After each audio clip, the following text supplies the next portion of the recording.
有一说一，做了这么多期游戏耳机内容，被问的最多的依旧是200价位的头戴式耳机，而这个价位段的产品同样也是评论区水军最他妈泛滥的一网。有的时候我也挺好奇，200-300块钱的耳机是不是真的像评论区4人大佬说的一样，配置比肩千元，音质超过万元。所以今天我把某宝618卖的最好的200价位段头戴式游戏耳机全部拿下，给兄弟们做个横屏对比，看看哪些是真地能，哪些又确实有点东西。话不多说，先给大伙儿来一段云视听，感受一下。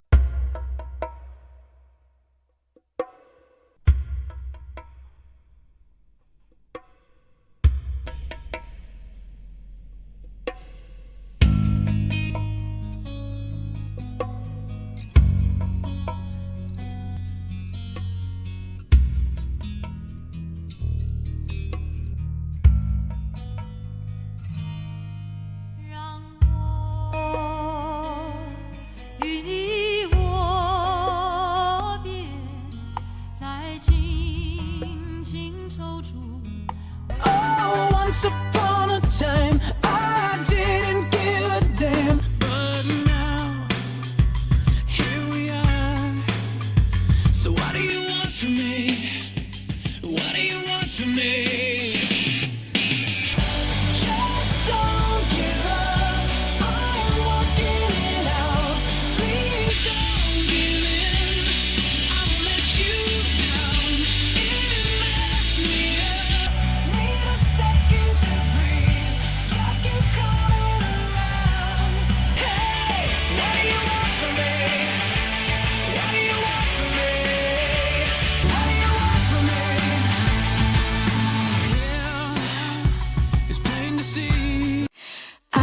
いつものように過ぎる日々にあくびが出るさんざめく夜声今日も渋谷の街に朝が降るどこか虚しいようなそんな気持ちつまらないなでもそれでいいそんなもんさこれでいい知らず知らず隠してた本当の声を響かせてよほら見ないふりしていても確かにそこにある感じたままに描く自分で選んだその色で眠い空気まとう朝に訪れた青い世界好きなものを好きだという怖くて仕方ないけど有一说一，真让我主观评价，我怕视频会被举报下架，所以这期视频我尽量客观，当然也不排除有些哥们儿就喜欢听这种极致闷感的可能性。哎呀，不发闷的耳机就是没得灵魂。那么实际体验，刚刚大伙儿已经简单感受了一下，不知道哪个耳机是你觉得最拉的，可以打在公屏上。如果说这个耳机比那个耳机更闷，那个耳机又比这个耳机更糊，听起来好像有点抽象，那么有没有更具象一点的表达方式？有的兄弟有的，以哈曼2013曲线作为补偿，1K 赫兹以下的部分超出这条曲线，就说明中低频增量会有点多，适当增量可以让声音听起来更厚实，但增量过多就会导致声音听起来浑浊闷糊。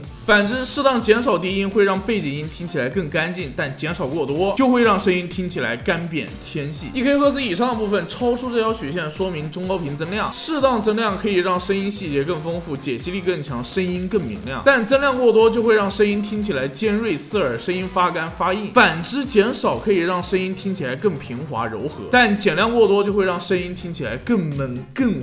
当然并不是说一定越贴合哈曼曲线越好，但哈曼曲线确实是适合大部分人的听感。曲线并不代表一切，相同曲线下失真阻抗以及耳机振膜材质的不同，耳机最终表达出的声音也会不太一样。当然200-300价位也不会给你唱特别好的东西，毕竟这种走量产品营销广告水军投入也是一笔不小的费用，大家用的方案基本都半斤八两，甚至2个牌子的耳机从一条流水线上出来也不是没有可能。那么在这种情况下，调音抽不抽象就基本能决定你这个耳机到手听起来是不是拼多多9块9包邮。以处理鸟玄武来举例，100元价位吹捧最狠的所谓7点音音效啊，大部分也只是在中高频不变的基础上拉高了低频，让脚步声听起来更重，实际的效果相比之前差别还是挺大的。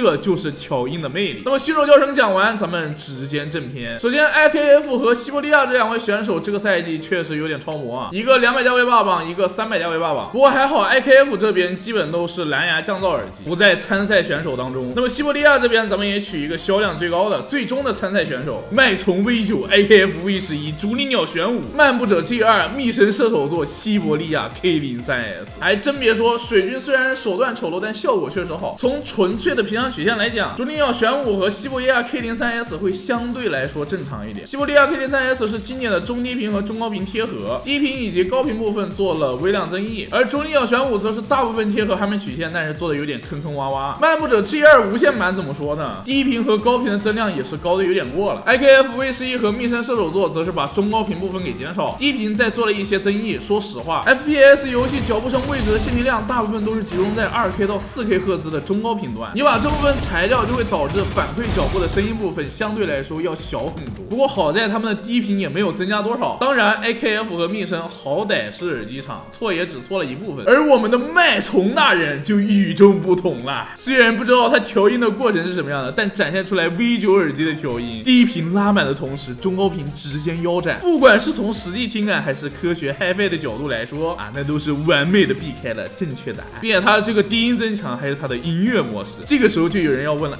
祭司，你为什么不放下他的游戏模式？你单方面暗恋麦从的那点破事谁不知道？你肯定没把他好的一面放出来。OK 啊，如果说音乐模式直接给你低频拉满，中高频腰斩，那么麦从 V9 的游戏模式那更是中低频砍半，中高频腰斩，声音从闷糊的极端走到了纤薄的极端，这是我从业2年以来从未见过的巨型傲骨。我的天哪，麦从大人！比较有趣的是，大家都说对标飓风2的调音，但人家飓风2调音中低频和中高频也是贴着哈曼曲线的。怎么说呢？大家说的所谓的对标，也就是外观抄一抄。耳机这玩意儿和键鼠不一样，还是有一定门槛在的，大家自己感受一下游戏实战嘛。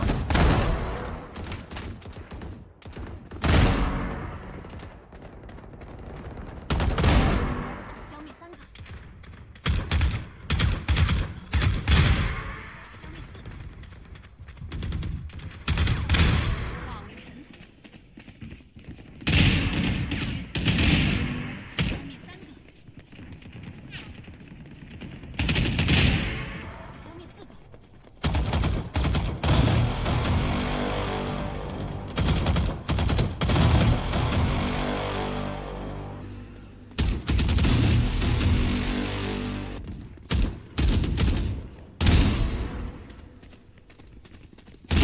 消灭对手，消灭3个，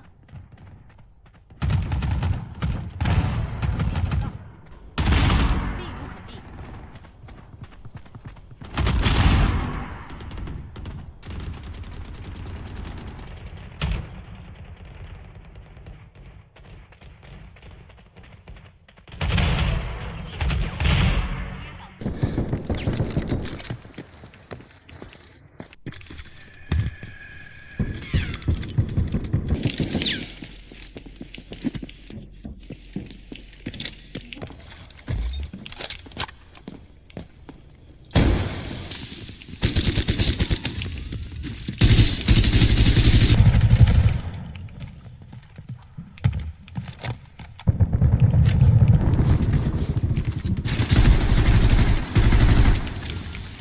不过就纯佩戴体验来说，麦从 V9 和 IKF V11 都是用的飓风2的模具，但 IKF V11 反倒是小了一码。头围在60厘米以上的哥们儿最好就不要去试 IKF， 反正我61.5厘米的头围感觉是假头啊。其他的耳机佩戴体验基本都大差不差，射手座的话也是偏小一点，但还能接受。这里我们再拆解一下，看一下耳机的内部做工。说实话，表现最差的就是密身射手座，这个走线都走成啥了，乱成一坨，我只能说。外壳由3颗螺丝固定，振膜单元也只是40毫米的女铁棚振膜。那么它的这个内部做工你能给到几分？而内部做工最好的是漫步者 G2 无线版，它的这个内部走线直接用卡扣连接，不像其他耳机的焊点连接，并且还做了独立腔体，外壳通过6颗螺丝固定。其实我之前很想吐槽一下漫步者，因为这几款耳机就 G2 和密身射手座的头梁不是金属材质，但看它内部做工的份上放它一马。耳机的振膜单元是50毫米的女铁棚振膜，电池的话是带3C 认证的2000毫安时电池。那么它的这个内部做工你能给到几分？当然，说起走线不规整 ，IKF 和麦从的走线也是不敢恭维啊，尤其是麦从，我不知道我这台是刚好中奖了还是怎么回事。它焊点固定用的这个绿色塑胶工艺，我只能说很差，甚至有一大坨都用错了位置，导致外壳这些塑料直接和 PCB 板固定，拆的时候差点直接报废。振膜单元采用53毫米的生物振膜，不过它用了2颗螺丝和1圈密封胶做了独立腔体，这个还可以。电池的话是带3C 认证的2000毫安时电池，外壳采用4颗螺丝固定。那么它的这个内部做工你能给到几分 ？IKF V11走线有点小乱，但还能接受。中间搞个胶布给线材做线位，有点意义不明啊。外壳采用6颗螺丝固定，振膜单元则是53毫米的生物振膜。那么它的这个内部做工你能给到几分？西伯利亚这边的走线还算规整，因为外壳有一个电量数字灯的缘故，所以它的 PCB 板下还集成一个显示电量的板子。腔体采用50毫米的复合振膜，外壳采用4颗螺丝固定。那么它的这个内部做工你能给到几分？而竹林鸟玄武的内部做工就比